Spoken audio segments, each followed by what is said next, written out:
اللہ تعالیٰ نے قرآن مجید میں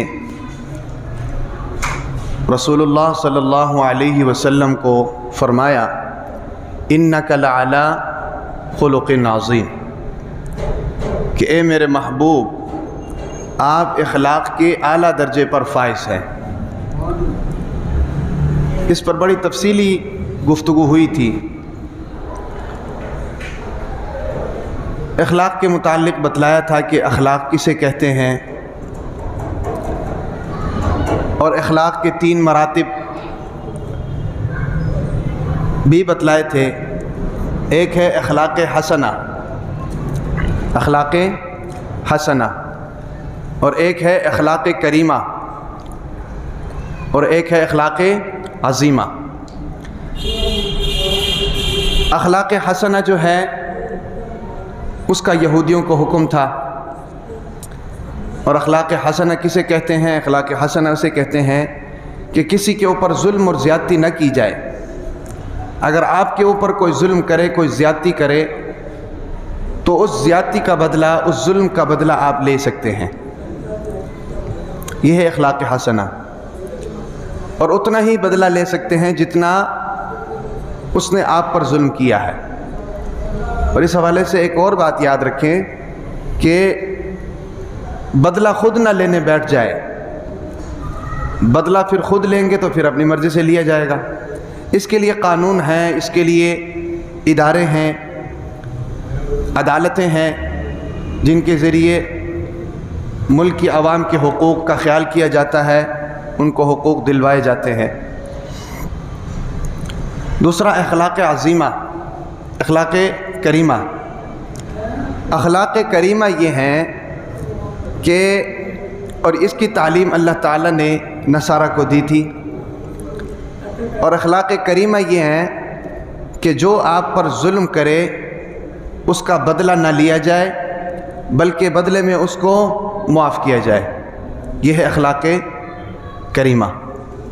اور تیسری چیز ہے جس کی تعلیم حضور اکرم صلی اللہ تعالی علیہ وسلم کو اور ان کی امت کو دی گئی ہے، وہ ہے اخلاق عظیمہ۔ اخلاق عظیمہ کیا ہے؟ اخلاق عظیمہ یہ ہے کہ جو آپ پر ظلم اور زیادتی کرے، آپ کے پاس اختیار ہے، یا تو آپ جو آپ پر ظلم کیا گیا ہے اس کا بدلہ لے لیں، اس کا آپ اتنا ہی بدلہ لے لیں جتنا آپ پر ظلم کیا ہے، یا تو آپ اس کو معاف کر دیں۔ ظلم کے بدلہ لینے کے اختیار کے باوجود آپ کا اس کو معاف کر دینا، یہ ہے اخلاق عظیمہ جو اللہ تعالیٰ نے اپنے نبی کو حکم دیا ہے۔ اب اختیار اس لیے دیا ہے کہ اللہ تعالیٰ کو تو معلوم تھا کہ یہ امت آخری امت ہے، اور قیامت تک جو ہے اس امت نے جانا ہے، اس کے بعد کوئی نبی نہیں، اس کے بعد کوئی امت نہیں۔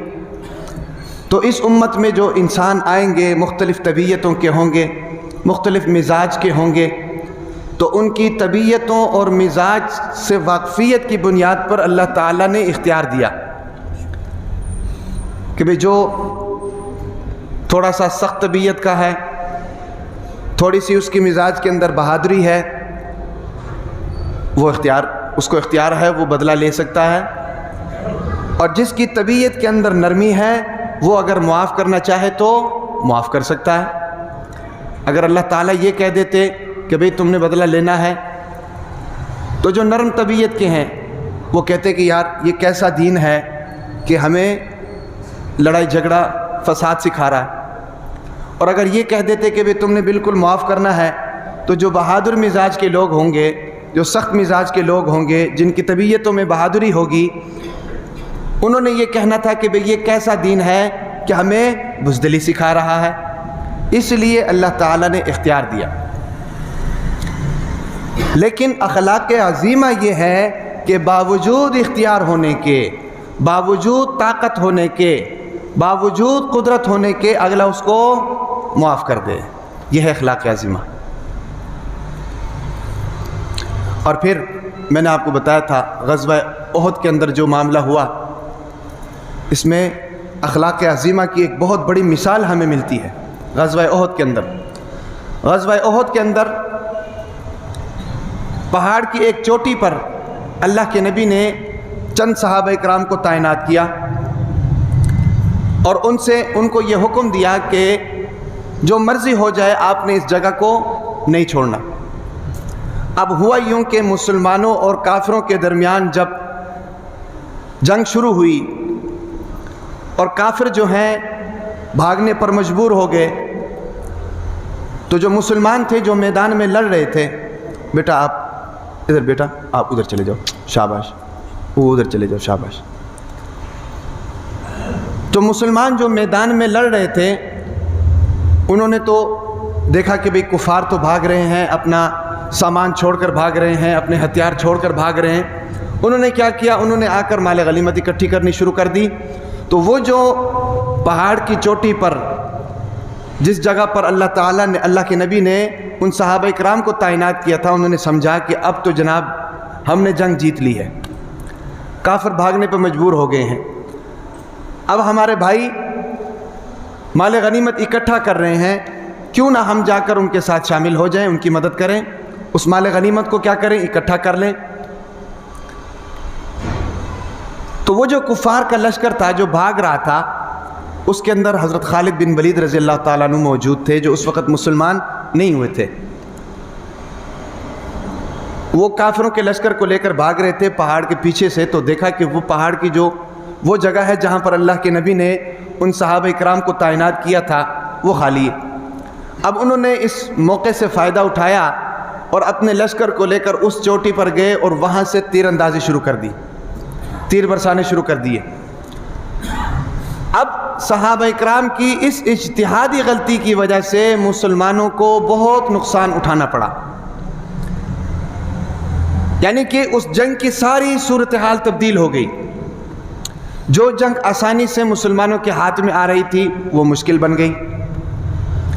جس جنگ میں بلا کسی نقصان، بغیر کسی نقصان کے وہ جنگ جیتی جا رہی تھی، اس میں نقصان اٹھانا پڑ گیا اس اجتہادی غلطی کی وجہ سے۔ تو یہ جب صورتحال بنی تو اللہ کے نبی بہت رنجیدہ ہوئے، بہت پریشان ہوئے۔ اب جو صحابہ اکرام وہاں تعینات تھے ان کو بھی پریشانی ہوئی کہ اللہ کے نبی ہم سے ناراض ہو گئے، ہم نے بہت بڑی غلطی کر دی۔ لیکن ان صحابہ اکرام کے دلوں کے اندر کوئی کھوٹ نہیں تھا، سمجھ آ رہی کہ نہیں؟ ان کے دلوں کے اندر کوئی کھوٹ نہیں تھا، وہ تو بھائیوں کی مدد کرنے کے لیے نیچے اترے تھے، اور وہ یہ سمجھ کر نیچے اترے تھے کہ اب جنگ تو ختم ہو چکی ہے، مسلمان تو جنگ جیت چکے ہیں۔ ان کو کیا معلوم تھا کہ صورتحال اس طرح تبدیل ہو جانی؟ ان کو تو بالکل معلوم نہیں تھا۔ تو اس صورتحال کو دیکھ کر اللہ کے نبی بہت پریشان ہوئے، بہت غمگین ہوئے۔ اللہ تعالیٰ نے ان صحابہ اکرام کے بارے میں فوراً آیت نازل کر دی، اور فرمایا کہ اے میرے محبوب فاعف عنہم، ان صحابہ اکرام کو معاف کیجیے۔ حالانکہ کتنی بڑی غلطی ہے، اجتہادی غلطی ہے، کتنی بڑی ہے، جان بوجھ کر نہیں کی ہے، بھولے سے ہوئی ہے اور نیک نیتی کی بنیاد پر ہوئی ہے۔ اللہ تعالیٰ نے فوراً کیا آیت اتار دی؟ فاعف عنہم، اے میرے محبوب ان کو معاف کرے۔ اور پھر یہاں پر بس نہیں فرمایا، آگے فرمایا کہ واستغفر لہم، ان کے لیے استغفار بھی کریں، ان کے لیے استغفار بھی کریں۔